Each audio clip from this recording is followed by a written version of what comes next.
Sean Payton just pulled off a masterstroke. Forget the debates. The Denver Broncos have officially won NFL free agency. It's done. It's over. This team just took its final big swing and landed it. Mandatory OTAs are underway, and the energy in Denver is electric. Everything feels different, focused, intense, and purpose-driven. While chaos brews among rivals, the Broncos are rising with purpose. Let's get into the heart of what just happened. The big news? Denver has added the one piece they were missing, a proven veteran running back, and not just anyone, J.K. Dobbins. He's still young, still hungry, and when healthy, he's an absolute force. Even in limited action last year, Dobbins outproduced what multiple backs on our roster managed combined. And now, he joins a Broncos squad that boasts one of the most elite training staffs in the league. Let's be clear, this isn't about taking reps away from Audric Estime or R.J. Harvey. This move is about building a complete dangerous backfield. Dobbins brings that veteran fire, while Estime and Harvey keep growing into future stars. Payton's going to use all three to exploit mismatches and wreck defensive game plans. This isn't just depth, it's strategy. It's a chess move in a league where too many teams are still playing checkers. Yes, Dobbins has battled injuries, but don't overlook what he's capable of. Just rewind a few months. Remember how he punished defenses, including ours? The guy gashed Denver for nearly 100 yards in a game where we lost Pat Surtain 2 to a concussion. The only other back who did more damage against us last year, Kenneth Walker, and that was week 1. Let that sink in. Dobbins is legit. He brings power, patience, and burst. He can bounce outside, hit the gap, or grind through traffic without hesitation. He's not flashy for the sake of it. He's calculated, efficient, and brutal on contact. This isn't just a free agency win, this is a statement. While other AFC teams scramble and stumble, the Broncos are building something special. And now, with Dobbins in the fold, the offense just became even more dangerous. You can feel it in the air. The tides are turning in Denver. The Broncos aren't just trying to compete. They're coming for everything. Strap in, Broncos country. The ride's just getting started. Now take a closer look at the kind of plays J.K. Dobbins makes. There's a moment, clear as day, when most backs would have been swallowed behind the line for a loss. No gap, no hope, just a wall of defenders. And yet Dobbins bursts through, finds daylight, and makes something out of absolutely nothing. That wasn't against some soft run defense either. That was against a healthy Raiders front, one of the better run-stopping units in the league. He's more than a runner. You watch him on screenplays, smooth, smart, and explosive in space. Add that to the Broncos' arsenal. It's a nightmare for defensive coordinators. Now, pair Dobbins with the physicality of Audric Estime, the raw upside of R.J. Harvey, and the versatility of Jaleel McLaughlin. That's not just a backfield, that's a full-blown offensive weapon system. And don't underestimate Dobbins in pass protection either. He holds his own, another reason why Sean Payton wanted him. When the deal was announced, some sharp fans had already caught wind of it. And Dobbins, he took to social media with a message that said it all. The Chargers let this one slip, and they'll regret it. You look at how the AFC West is shaping up. Some teams are making puzzling moves, drafting running backs in the first round while ignoring major needs. Meanwhile, Denver is building a complete, balanced, and dangerous offense. Even league insiders are calling it, this team's going to be nasty. There's been some talk. Won't this slow down R.J. Harvey's development? Let's be real, not a chance. Sean Payton's system thrives on rotating backs. Go back to his days in New Orleans. He built powerhouse backfields with 3, sometimes even 4 contributors. Remember when he split touches with Reggie Bush and still found ways for others to shine?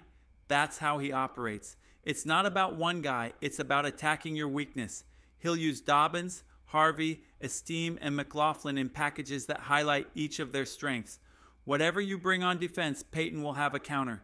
That's what makes him dangerous. And here's something else. He's already said he sees R.J. Harvey as a potential Bucky Irving type player, the kind who breaks games open. Irving put up 1,500 yards as a rookie, while only playing on 45% of his team's snaps. Think about that. You don't need to be a bell cow to change games.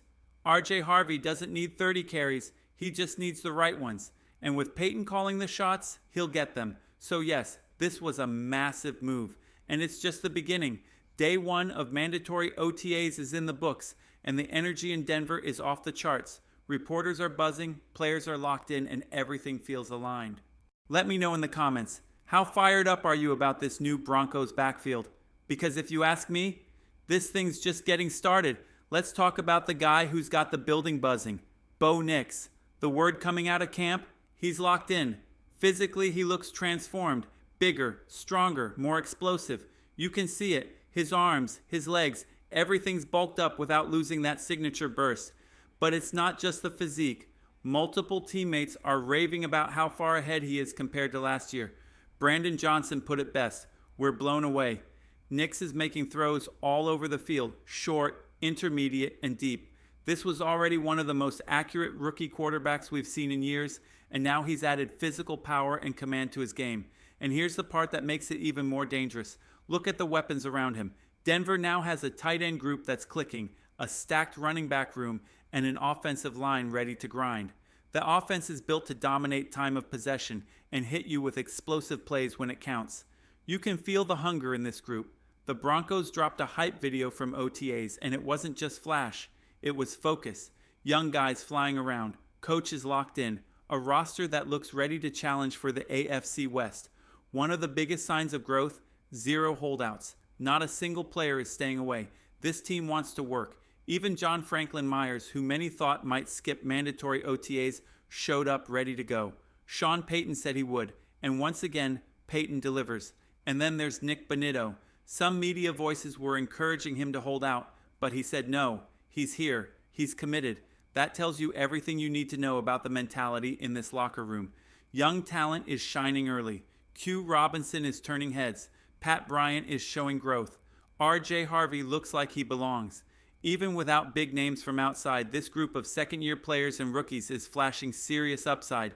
And if you needed any more confirmation, just listen to Andrew Mason, a guy who doesn't deal in hype. He said it plainly. This group would be just fine even if we didn't add a single rookie. That's how well they're developing. And now, we did add rookies. And a couple of them already look like potential impact players. That's not depth, it's momentum. The Broncos didn't just participate in free agency, they won it.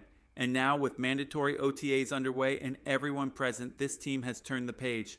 While other AFC contenders are dealing with holdouts, contract drama, and chaos, the Broncos are quietly stacking work. The message is clear. Denver isn't backing down from anybody. Not in the West, not in the AFC, not this year. While the Denver Broncos are building something special, our AFC rivals, they're coming apart at the seams. Let's start with the Cincinnati Bengals, who will face us under the lights at Mile High this season. That team is a mess. They just cut a former team captain and starting linebacker, not for performance, but because they couldn't afford him. And the issues don't stop there. Their top pass rusher, Trey Hendrickson, the heart of their defensive front, is still holding out. Negotiations aren't just stalled, they're miles apart. To make matters worse, the rookie they drafted as a potential replacement is also holding out. And then, in a move that stunned everyone, he publicly blasted the Bengals organization in a locker room interview.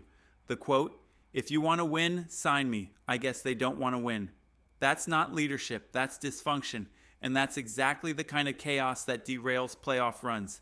But the Bengals aren't the only ones falling apart. Take a look at the Pittsburgh Steelers. Remember when people feared them? That fear disappeared the moment TJ Watt got banged up late last season. Now, he's reportedly holding out too. That defense without Watt is a shadow of itself, and it showed down the stretch. Then you've got the Washington Commanders, a team the media is hyping up thanks to rookie QB Jaden Daniels. They say he's a leader, a culture changer, a franchise cornerstone. But guess what? He couldn't even get his top weapons to show up. Scary Terry, their elite WR1, holding out. And for all that talk about Daniels being better than Bo Nix, well, I'll take our guy every single time. Because Bo Nix is showing up. Bo is leading. Bo is terrifying defenses. That's the difference right now. While other teams are falling apart, Denver is locked in. No holdouts, no drama, just football. We've added a dynamic running back in J.K. Dobbins. We've got a young quarterback in Bo Nix who's lighting it up. And we've got a locker room full of guys who are buying in. This isn't the same old Broncos team. This is a new era, a new standard. And it's starting now. So how fired up are you, Broncos country? Let's ride.